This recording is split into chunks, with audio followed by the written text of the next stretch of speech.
Hey everybody, this is a quick video in case you have a Panasonic TV with a model number TC-either 43, 49, or 55 DS630, and you need to do a hard reset to the factory default settings on it. I'll go ahead and put those model numbers in the description, by the way.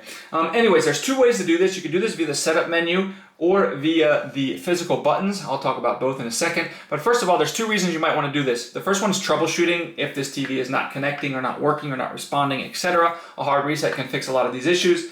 The second reason is if you're just trying to set this TV up as a new TV for whatever reason and you want to get everything wiped off of it and get it back to the way it was when it came out of the box. Now, if you want to do it via the menu, it's real easy. On the remote, you just hit menu and then you go to setup, system, factory default, yes, and confirm it with a yes. Setup, system, factory default, yes. Now, if the TV is frozen or something like that, we can do this via the physical buttons.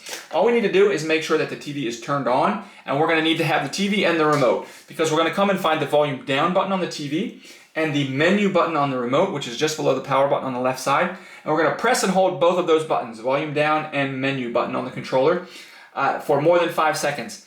After those 5, 6, 7 seconds have passed, we can go ahead and pull the plug, unplug the TV, wait a few seconds, plug it back in, turn it back on, and it will turn back on into its factory default settings.